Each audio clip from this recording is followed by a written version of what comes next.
Welcome back, everyone. I'm sure you've had a wonderful lunch and a wonderful opportunity to live out the whole sense of making more connections as fast and in as meaningful a way as possible during the lunch break, and maybe caught a little glimpse of the sunshine outside too. We are really delighted now to gather for the keynote moment of this year's Fellows Festival. A powerful reflection on what it would mean to put social connection right at the heart of UK public life and right at the top of the government's policy-making agenda. Our keynote speaker is someone who's spent decades championing social connection and working with and for local communities.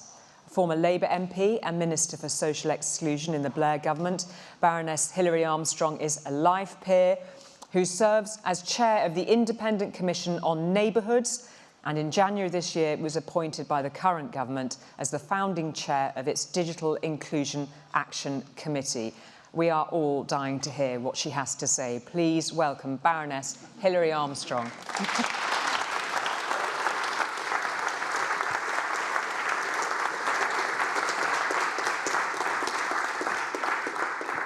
Thanks a lot, Julia.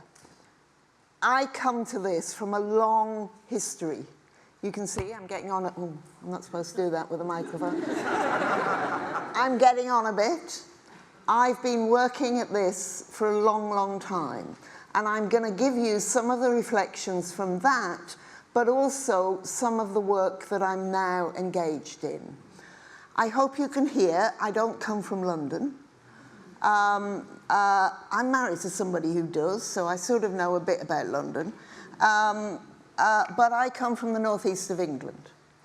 And I come from a place which, when I was born, was still was the largest shipbuilding town in the world. And along its coast had lots of coal mines. So that described what the place was like. Men in very difficult shift working, women mainly looking after them to make sure they were fit to get to work. I had one grandfather who was a boilermaker, or boilermaker as he would say, in the shipyards. They were the elite of the yards. I had another who was a grandfather, who was a miner. And he was a checkweighman in the mines, and he died just before I was born of the dust. He was encased in plaster to try to stop him coughing. But he left a huge legacy because he was a county councillor, he was a district councillor, he was secretary of the Miners' Lodge, and he'd established the Methodist Chapel in the village.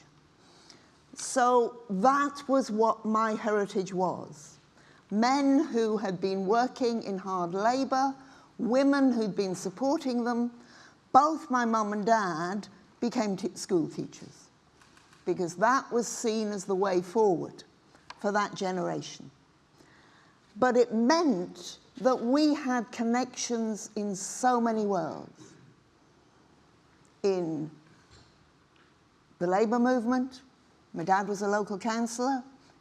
As I say, his father had been a councillor too. My mum was very involved in local activities in Sunderland, but also was a school teacher in one of the more difficult areas of Sunderland. And my dad ran the chapel, really, in Sunderland. He was what they call the senior circuit steward. So he was the layperson who organised the whole area. And we all ended up going to different chapels, my brother and I to where our friends went to, and my mum and dad to start a new one. Everybody in the town thought that what my dad was doing was just checking whether they were paying their the right amount and they were getting things there. But it wasn't. It was when the local chapel closed because of a road development, it was us going somewhere else. So those connections came, even though for some people living in the area, there was a very limited connectivity. But my goodness, did my mum and dad understand the importance of connectivity. My mum had gone to college in Sunderland at the Teacher Training College. She made sure that neither my brother and I went to college closer than 100 miles away, because she wanted us to find out about other communities, about other places, and about other sorts of people, because we had, to put it mildly, I'd met very few black people in Sunderland. The occasional one that my dad would have coming to visit, because he was the person in the Northeast that set up the United Nations Association after his experiences in the war. So I'm the most lucky person about the level of connectivity in my life, but I also grew up among a lot of people who really didn't want to know. And one of my jobs, early jobs, was a community and youth worker in a place in Sunderland called Southwick, which had been absolutely dominated by the shipyards. And when the yards closed, the community collapsed. And I went as the youth and community worker there, and it was, what, 1.5 miles from the sea and the beach? I worked with kids who'd never been. And, you know, their level of belief that they could do anything was at the bottom. I went to open a Sure Start Centre in the estate that my dad had been councillor on. And I talked to the mums who were there and said, okay, tell me, what do you want your children to do? And they, you know, fairly low ambition. I said, which of them do you want to go to university? And they said, oh, that's not for us, Hilary. That's not for us and our family. And again, their level of ambition, their kids were only 18 months and 2 years by then, their level of ambition for their kids was already way down there. You and I find out from bits of social media what's going on in jobs. I just discovered LinkedIn. And I'm fascinated by it. I'm not looking for a job, by the way. But, you know, that people find ways, but they're finding knowledge and information about jobs, about skills, about courses to improve their things from people who are doing it. Now, if you live on some of the estates that I'm looking at, you live somewhere where 50% of people are unemployed, where if they're employed, they're likely to be working in 0-hour contracts so that their long-term condition of health means that they don't work all the time. Their belief that they can do much more is very, very limited. They will live, we went to visit one place where 20 years ago there'd been a pit and a power station. The last bus of the day now is 5 o'clock. So nobody on the estate can work because they can't get back home. And they can't afford a car because where they live is treated by the, you know, their postcode is treated as a difficult place by the insurance companies, so the insurance is higher both in their house and their car. So the world is stacked against them. And those of you who live in London would never understand what I can talk to you about in terms of transport.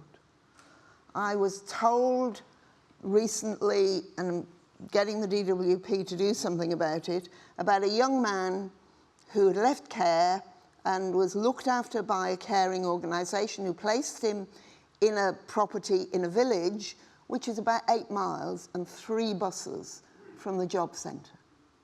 So he missed his appointment and was sanctioned. Told he should have walked there. Now in London, that is incomprehensible. Nobody ever has to face anything like that. So when people this morning have been saying to you that social connections and knowing people, I mean, you know, your son, daughter, cousin whatever, would have been able to find somebody in the family who'd give them a lift, let alone needing to go on the car. But this is somebody who has no family, has nobody he can call on. If we want growth in this country, if we want to be a dynamic country, we've got to tackle issues like this. We've got to make sure that we do what we can to enable people who live without that aspiration, who live in areas where they don't get the opportunities that I now think are there for everybody and should be for everybody. We have a responsibility to do something for them. And that's what my Commission on Neighbourhoods is about. But also, I have to say, the digital inclusion work is all about. And I'll say a little bit about that, because I heard this morning, and I know, and I worried about this earlier in the week, how on earth do I link digital inclusion to connectivity? Because mainly people use it in an isolating way, but actually, I've got some stories to tell you about that too. We all have a responsibility to actually ensure that wherever people are born, whatever their parents do, we find ways to get opportunities for them. And not just we as individuals, but we in the institutions we are engaged in. I've promised Andy Haldane I'll mention Sunderland football. And I mention it to you in this way. I've always been a football supporter, you know, growing up in my family, and with my dad, I couldn't be anything else. However, when the last shipyard closed and the pit, the Sunderland Stadium is built on the last pit to close in Sunderland. The pitch is actually built at the top of where the pit head was. When it closed, the guy who was the chairman, who I knew well because he'd been a constituent of mine working in the steelworks in Concert, and then he'd gone and made some money. Bob Merry knew that this would have a devastating effect on the fan base. So what was the football club's responsibility for actually making sure that everything didn't fall apart for the fans? He got in touch with Hope Not Hate and got them to do a study of what this would mean and what the football club could do. They knew and they found that some of the problem was the working men's clubs were closing because the men didn't have the money to spend on the beer. Some would say that was a good thing, but never mind. But they also found that the reading age was very low. I mean, the truth was, when you knew there was a job, either in the pit or the yards, you didn't need to actually work very hard at school because you learnt on the job through an apprenticeship. So the reading ages were quite low, so they instructed everybody writing for the magazine that they had to write in words of one syllable and not be posh, so that everything was available to the fans. And they also, when they built the new stadium, they built classrooms into it. And then Bob established the foundation. And in the foundation, they now have a free school, which works with and takes on kids who are either excluded or about to be excluded from school. So they are working in a very different way, and it was all inspired by recognizing the responsibility that important institution the football club had to the rest of the city. And if you saw the mad match on Tuesday night, where they scored in the very last minute of extra time, in the last second of extra time, and then there was mayhem, you will see how much the football means to the fan base. So what I'm saying to you is, we all have a responsibility. My commission is working and looking at, we've identified 613 neighbourhoods across the country that we're calling mission critical. That is that the government's missions need to be implemented there more than anywhere else. And if they are, they'll learn how to do it elsewhere too. We also know that it cannot be left to the state, either the national state or the local state or the new devolved authorities, that it has to be bottom up. There are people in every community that have got amazing qualities. I've mainly worked with women who've got complex needs because of abuse and violence in recent years. And I come across the most amazing women who most folk write off. In every community, there are people who can make a difference. And we have seen some amazing things as we've been going round. I was telling Julie before, we have looked at a place she knows well in Leicester, where 25 years ago they got the New Deal for Communities, and you know, there was a fairly good slug of money came from government for that, but they were able to use some of it and get it matched funded to build a health centre, which they now own. And they built that health centre because there was no health provision on the estate, but it also meant that they now get the rental income from the users of that health centre. And they use that rental income to run groups locally, to run the youth activities, to do various other things. And they've also taken over an old boxing club, I think it is, and are doing other activities in there. So they have built a sustainable community pattern in order to tackle the disadvantage and particularly work on people's health. I was also saying we went to an estate in Gloucester where there is no health provision. It's a mainly council housing estate, and no health provision at all.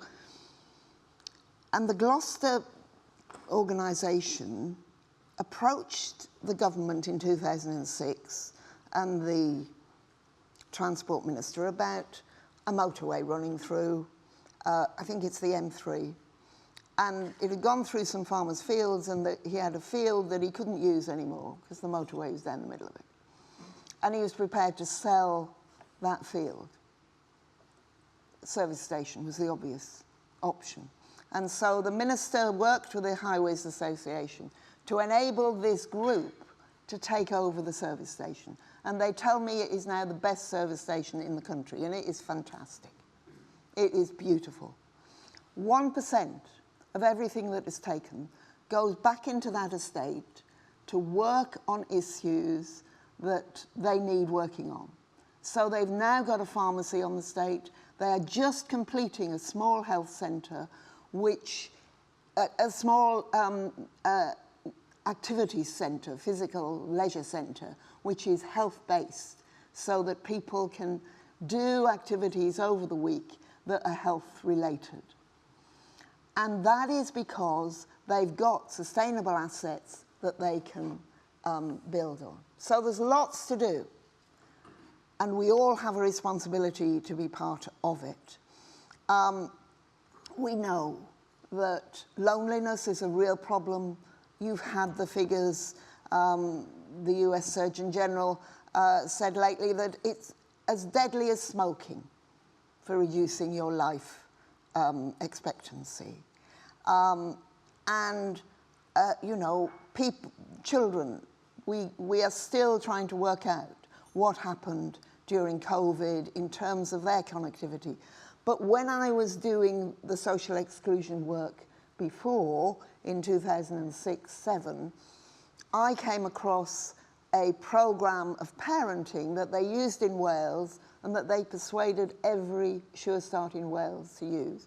And that meant they were doing better in their outcomes than the English Sure Starts. So I got quite interested in this. And one of the things about this parenting programme is that it also operates in schools. And there was a good IPPR study at the same time which showed that children from longitudinal studies that were 10 years apart. One of them, they regularly sat down for a meal with their family.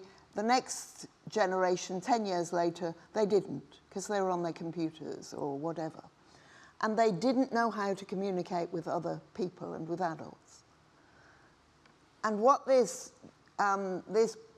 program that we got introduced as one of our evidence-based programs was that when it got to school age, they had big life-size puppets, and the children would sit in a group with a puppet, and they loved talking to the puppet.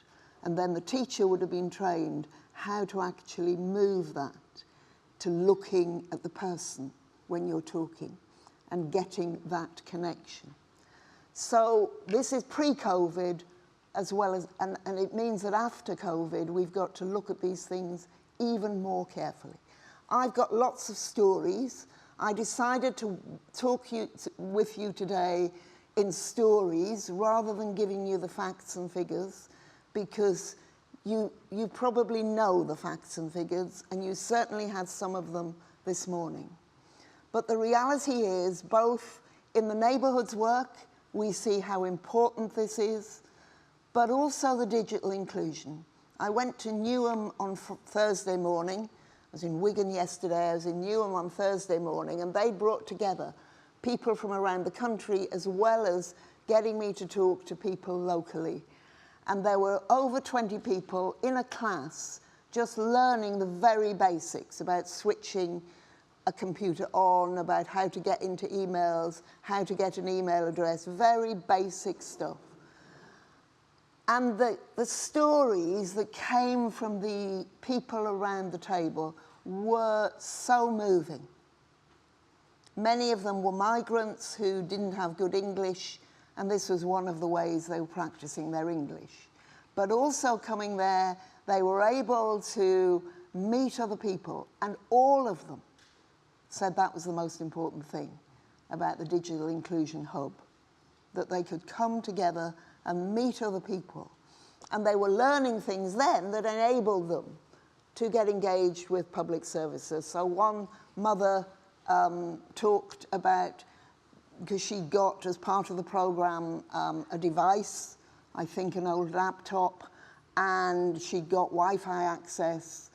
And she said, I can now help my children with their homework, because before we couldn't get the homework that was sent.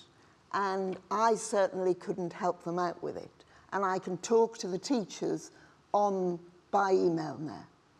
And I can do the same with the doctor. I can communicate with the health service through the app and through the computer. Another talked in really moving terms about she'd been isolated in her home, her husband had died, she had he'd not left any money, so nobody wanted to know her, she said, because she had no money. And she said, Monday and Thursday when I come here are the most important times in my life.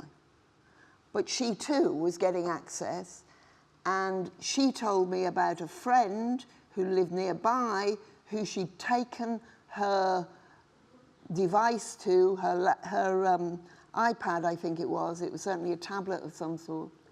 And this woman had a daughter in Australia that she'd not seen for 25 years, and grandchildren that she'd never seen. She talked to them on the telephone, and this woman got her connected with her daughter in Australia after 25 years, and she said, with tears running down her, that was the first time she'd seen her children's mouths move in 25 years. So, digital exclusion, I'm a bit anxious about the internet isolating people, but I've also found out it can bring people together. And we've got to use these things for the best and not let the people who want to use them for the worst take over. So we have a huge job to do. I am convinced that we can begin to really make a difference.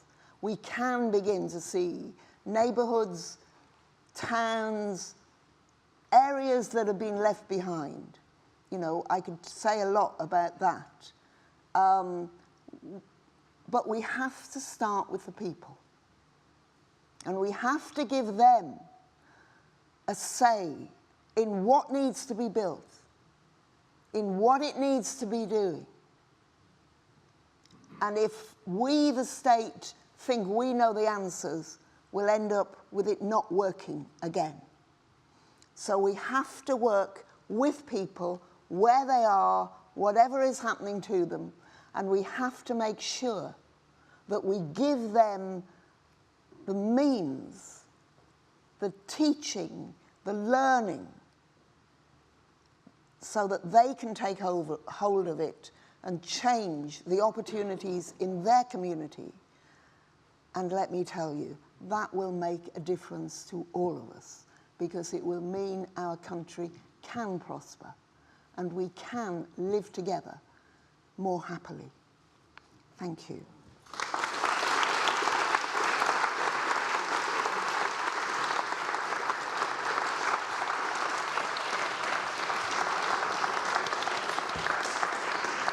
I've talked too long. You did not talk too long, Hilary, let me assure you. And I nicked your seat whilst you were doing it, so forgive me for that. I'm really keen that we get some questions for Baroness Armstrong, so I don't know where the microphone, they're already up and running. But I suppose there's so much that leapt out to me about that really, very moving speech, Hilary, because you based it in stories, in those stories that you've been listening on your, I mean, frankly, extraordinary travels from Newham to Wigan and back down to talk to us today, building it so beautifully around personal stories. But when you talked about, there were some lessons I learnt in government about how Sure Start was being adapted in Wales that I could see were working, and I got translated into a space and it started having an impact because I joined the dots. Who at cabinet level is caring and joining the dots? Oh, there are some of them. I am never, you know, the big thing is, anyway, in politics, you always have to have hope. And I think some of the people coming into government had forgotten that. You've got to give folk hope. And there are some very clear people.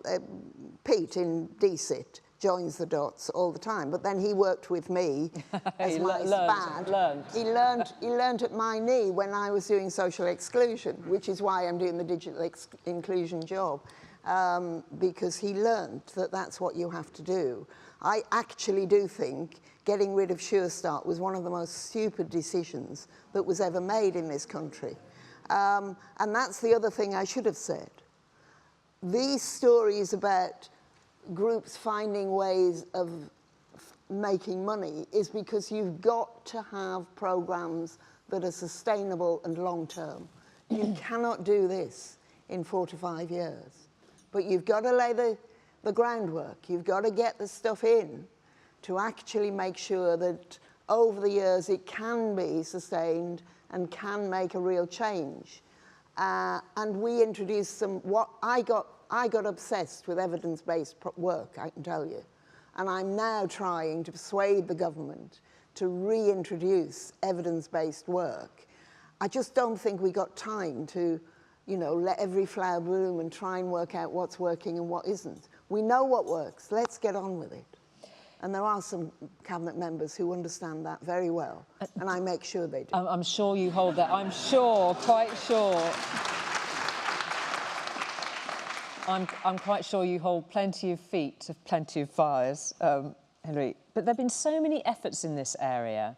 I mean, you obviously speak from that point at which you know, many of us here will remember under Tony Blair's government, there was that moment and that conversation that opened around exclusion and inclusion. But there have been under, you know, governments of different hues, they've tried to open up that conversation, whether it's called inclusion, levelling up. Baroness Casey did a review in 2015 with a whole host of recommendations which chime actually with a lot of the stuff that we're hearing today, but so often they get ignored. With so many other big things weighing on government now, there is clearly a risk of them endlessly slipping down the agenda. Oh, there is. I mean, I recruited Louise to government, so she's all my fault. But she and I did all of the rough sleepers stuff. And, you know, we did actually sort it in those days. You wouldn't believe it now, because it's worse now than it was then. But her report in 2015 on the whole thing about integration and so on was very, very important. And I'm afraid none of it was implemented. And had that been implemented, we would be in a very different space now. And it is about having confidence, about having honest conversations with folk. It's one of the things they said to us yesterday in Wigan, that some of the stuff they're trying to do is not easy. But you have to have a very honest conversation with people so that you're not kidding them, and it's not just strap lines and headlines. It's a real discussion about what the issues are and what the potential solutions are, and work with them to find those solutions. Now, unfortunately, we live in a world now where that is very difficult, because you say anything and it's immediately rubbished by the commentariat.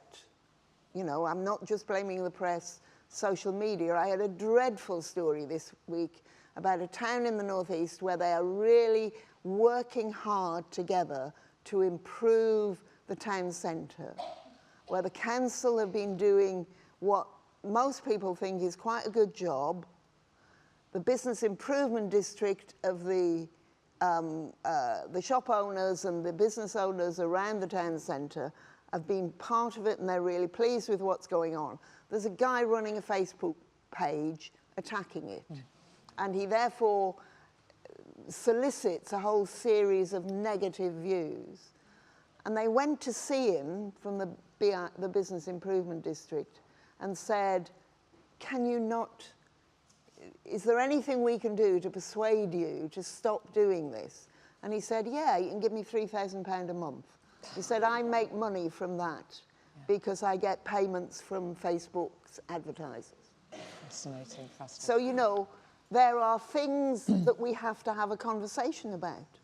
And that should be a conversation in that town about what somebody is doing and the people who are being conned to just tick or, you know, do an emoji or whatever around it. Fascinating. Okay, let's get some questions from the audience, please. There's a gentleman here on the left. I'm going to take these in groups of 3, and if you could just make them as pithy and as short as possible, we'll cover more ground. Thank you. So we are doing a AI for Public Good hackathon in Cambridge on June 7th. So we are doing it together with the City Council, and I'm based at the Cambridge Judge Business School. So when you talk about, as part of your committee, do you also recommend these kind of practitioner sort of things? Because you have events and workshops where you can brainstorm, but then the practical aspect of it is like, what can you do with the ideas that come out of these events and workshops? One of the things we are doing is this. Do you make those kind of recommendations as part of your committee? Okay, well, just hold that thought. Thank you, that's great. And then another, sorry, I'm going to get you. There's another microphone. There's a cluster of little waving forest of hands in there. Just the first 2 along, and then I'll try and get another one in. Thank you. Hi there. Just a quick thing about digital exclusion. And I'm a doctor in North East London, and one of my issues is that 100,000 people don't have broadband, 50,000 people don't have smartphones, yet there's a big rush to technologisation of this, of the NHS and the NHS app, which has benefits. I'm also involved in AI and health tech as well. Do you think there should be a digital rights that people should have? Like they should get a smartphone that's independent. They should have broadband. Is that something we have to make sure people are good? Because people like Google, I've talked to them, don't really do anything about this. Okay, thank you very much. And just the lady next door, thank you. Thank you very much. My question is, what do you think can be done to help government better tackle long-term problems, long-term decision-making, where, as you rightly said, you cannot address the problem in a short sort of parliamentary term of 4 to 5 years. It needs to be a sustained solution. Thank you. They're all great questions. And actually, I suppose the first 2 fit together quite nicely as a twin pack. Okay. On what you're doing in Cambridge, my old boss is very interested in it. I know that, Tony, but and others are, and I know Peter Kyle talks to me about that a bit. What I say about digital inclusion is we have got to get people to the level where they're able to engage with it. And I'll say very quickly in relation to the second question, some of the things that is about. We will never finish because technology will keep changing. And those of you who are involved in AI are going to be way, way beyond. But it was interesting when I was in Newham with these people, they'd loved using AI for their CVs. And one guy said, if I can't get a CV, a job with a CV I've now got, because it's good grammar and it's good spelling and so on, you know, we need in lay people's language what you're doing, because I don't understand anything of the techie world. I need it translating. And as for what is necessary, have a look on the DCIP website. There's a digital action inclusion plan, or something like that it's called, action plan, digital inclusion action plan, and it covers the need for devices.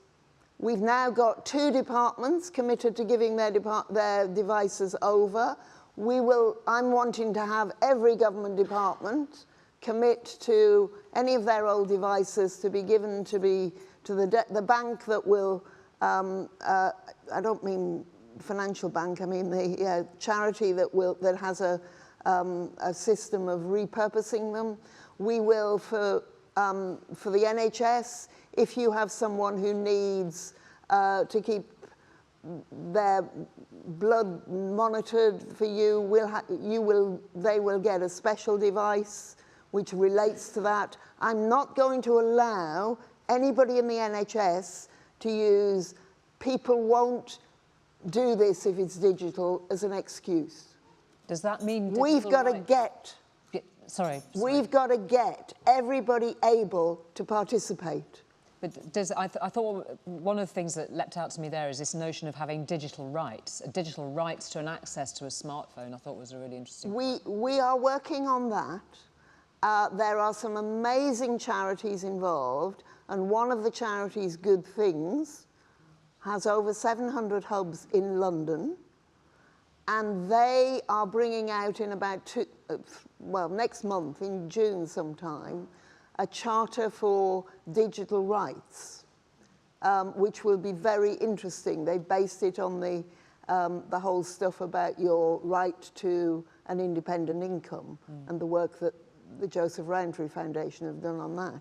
So we will be looking at that, but what we will be doing is making sure that there's somebody from the health department, somebody from the job centre, somebody from the Department of Education for Skills and Training, able to work with every hub so that they either train the trusted person in the hub or they themselves become a trusted person at a particular time in the hub in order to work with people who are frightened of getting access themselves.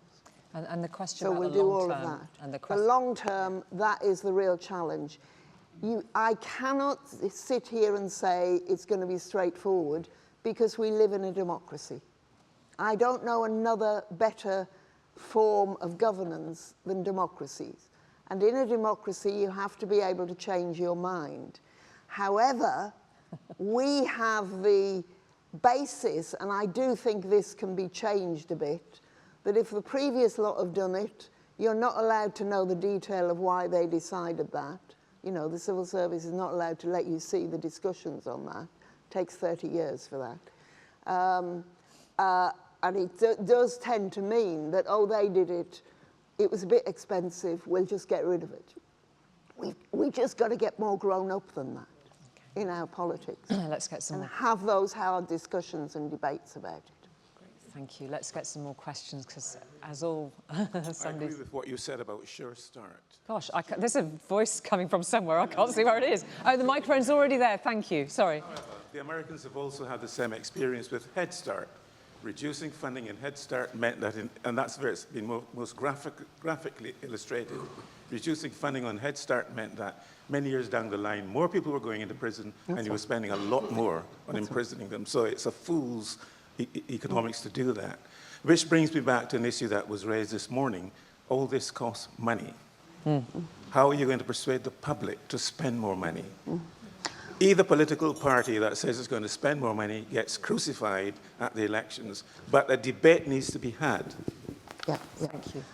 But Sorry, I'm going to take one more question, the lady in front, and then we'll do those as a twin pack. Sorry, Hilary. Thank you. My name's Sarah Beeching. I'm the board chair of a state secondary school in London, and I'm really keen to know how we're going to support young people to get access to knowledge about digital technologies. This year, we're facing unfunded pay rises for teachers, crumbling infrastructure in our schools, and every single one of our computers is not Microsoft 11, Windows 11 compliant, which means we have to replace every computer on our premises. And in order to do that, we have to upgrade our Wi-Fi. And to pay for that, we will lose 2 staff on our staff this year. Yeah, so And we're a well-funded school. We pay for all of our pupil premium students. We only, I'm going to say only, have 15% of our student body that are pupil premium. We pay for all of them to have laptops, all of them to have Wi-Fi access at home. Other schools simply cannot afford to do that. Thank you very much indeed. So much in a nutshell there. We'll just take those two questions together. So first of all, I suppose it's that grown-up conversation about what the public will be willing to pay for, and then an absolute, crystal example of some of the challenges faced by places like schools and beyond. yeah, but what I was going to say to the first questioner was that had Sure Start continued properly, we would not have had as many children going into the care system and it being so expensive. And we have absolute proof of that because Leeds City Council refused to close all of their children's centres. You know, it was hard work, but they kept their children's centres going. They were I've not looked at this recently, but 3-4 years ago when I was chairing a committee in the Lords, they were the only area in the country, certainly in England, where the numbers going into the care system had reduced, and they were able to tell me the millions of pounds a year they'd saved. So sometimes the long-term decisions and the preventative decisions actually have benefit. And they would have helped in the school too now, because it would have meant that children had had the right sort of support before they got to school. I think school funding is a real issue and is a real challenge. Every area of funding. It is why I want grown-up conversations with people.